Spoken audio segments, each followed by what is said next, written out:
Eh bien, aujourd'hui même, c'était le concours Ma thèse en 180 secondes pour déterminer nos finalistes pour se rendre à la grande compétition, la finale nationale canadienne qui a lieu à Trois-Rivières cette année. Eh bien, on souhaite vraiment, on félicite Rebecca Paget de l'Université du Manitoba. Et bonjour, Rebecca.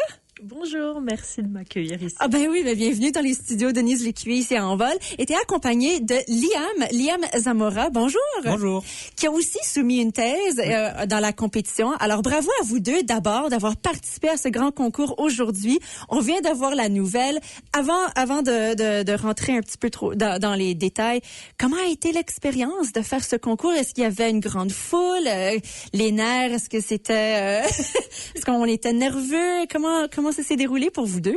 Mais écoutez, en cas pour ma part, j'étais pas trop stressée, je pense, parce que tristement, en tout cas la version française ramène beaucoup moins de monde que la version anglaise. Ah, du coup, dans un sens, ça fait un plus petit comité, donc et ça a l'air d'avoir un moins grand impact quand on voit moins de monde. Et du coup, ça enlève quand même une grosse partie du stress. Ça sera pas la même chose aux nationaux. Non, du tout. Là, je pense que ça va attirer beaucoup de monde au national. C'est ça. Eh bien, parlons justement, en gros, la compétition, ça s'appelle Ma thèse en 180 secondes. Si on veut peut-être décrire un peu pour ceux qui ont jamais participé à un concours comme cela, dans le fond, on nous fait donner juste 3 minutes pour présenter nos recherches. Mais comment est-ce qu'on réalise ça? Je pense que l'idée, c'est vraiment d'oublier tous les jargons scientifiques qu'on utilise au quotidien et vraiment se rappeler d'utiliser un langage vraiment commun et pour utiliser des images pour essayer de ramener tout le monde à notre projet et faire comprendre et le ramener un peu le grand public autour de notre thèse pour... Voilà. Et puis, c'est un peu un jeu de scène aussi. Par exemple, Rebecca a beaucoup joué, beaucoup bougé. Essayer d'incarner des petits personnages pour expliquer des parties de son sujet. Donc il y a vraiment une partie de jeu, presque de théâtre. Et c'est ce qu'on voit dans les niveaux nationaux et internationaux aussi. Donc c'est vraiment un aspect qui est important dans cette compétition. C'est ça, il faut une grande présence sur l'estrade pour présenter sa thèse. Mais quand même, parce que vos recherches, ça a dû prendre longtemps aussi à réaliser. Des années, j'imagine quand même, là, à travailler fort là-dessus, à rédiger des textes. Et donc, de compresser tout cela en 3 minutes, il y a quand même un certain défi dans tout ça. Et c'est compliqué de savoir, je pense, qu'est-ce que est important, enfin, pas important, mais... disons important à vulgariser au grand public et à quel point chaque partie, entre guillemets, vaut la peine de rentrer dans les détails pour pouvoir se faire comprendre. Et du coup, forcément, on balaye une vue très générale et c'est un exercice qui est assez compliqué vu qu'on n'a pas l'habitude de faire ça. L'avantage, c'est qu'on était vraiment tous les deux à s'entraîner à la maison et donc on pouvait se donner des feedbacks plus directement ou autres et je pense que ça a pas mal aidé. Ben oui. Ouais. Ben oui, Rebecca, t'as reçu le grand prix aujourd'hui. T'as remporté le concours qui veut dire que tu vas te rendre à Trois-Rivières au mois de mai, je crois, pour la grande finale. Il me semble que c'est le 13 mai. Le 13 mai à Trois-Rivières. Et donc là, on va rencontrer d'autres qui ont fait pareil. Parlons du sujet de ta thèse, Rebecca. Oui. Du coup, ma thèse, c'est un sujet vachement appliqué. Donc moi, je suis à la frontière entre la microbiologie et l'agriculture. Donc j'étudie vraiment plus la microbiologie. Donc la microbiologie, c'est les études des micro-organismes. Et du coup, je m'intéresse à l'impact des différents engrais sur les communautés microbiennes du sol du Manitoba.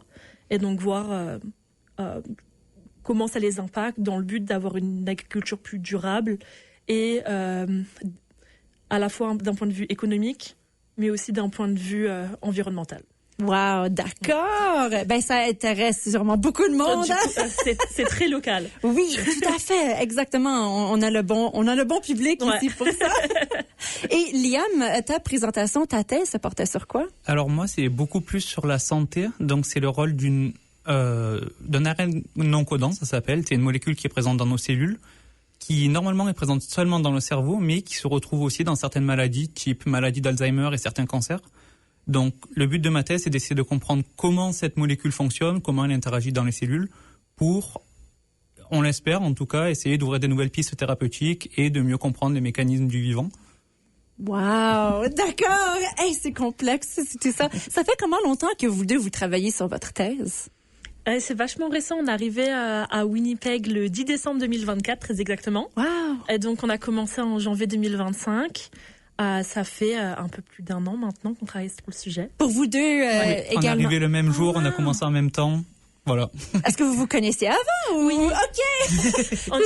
Clairement, vous êtes proches. Oui. Non, du coup, on est partenaires et on est venu avec toute notre petite famille. On a ramené nos chats avec nous à Oh, Winnipeg. génial!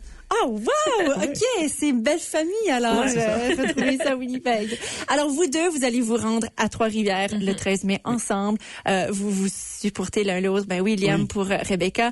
Quelles sont tes attentes, Rebecca, pour le 13 mai à Trois-Rivières? Ben, écoutez, c'est assez drôle parce que du coup, moi, je suis venue un peu, pas sans pression, mais en me disant, bon, ben, on verra, puisque c'est forcément à l'échelle de l'Université du Manitoba. Donc, entre guillemets, ça a une conséquence, entre guillemets, moi, dans mon petit cercle.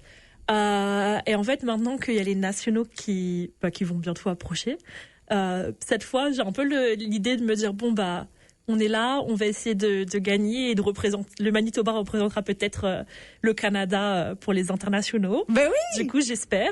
Et dans tout ça, c'est un concours quand même. Il y a des prix à gagner. ouais. C'est ça. Quels sont les prix? Qu'est-ce qu'on rapporte avec nous avec ce concours? Donc, pour la première place, c'est $1,000 pour la première place. Et j'ai eu des petits goodies, c'est mignon. Et une adhésion pour l'Alliance française du Manitoba. Ouais. Ah, d'accord. C'est Génial. ça. Et les nationaux, c'est $2,000. $2,000 à gagner potentiellement. Et... J'ai au moins le voyage à oui, Trois-Rivières. parfait. Ça c'est c'est bien. inclus. Voilà. C'est cool parce que les prix des billets coûtent un peu cher maintenant pour aller à Trois-Rivières, donc on va profiter aussi et essayer de ramener la victoire au Manitoba. Mais je vous le souhaite. Ouais. Vraiment, félicitations avoir remporté le concours et pour tout le travail que vous avez mis dans votre recherche. Et j'espère que ça va continuer encore aussi et mener à de merveilleuses découvertes pour vous deux dans les deux domaines, vraiment. Oui. Alors voilà, Rebecca Paget et Liam Zamora qui ont tous les deux participé au concours Ma thèse en 180 secondes. Félicitations et puis bonne chance à Trois-Rivières. Merci.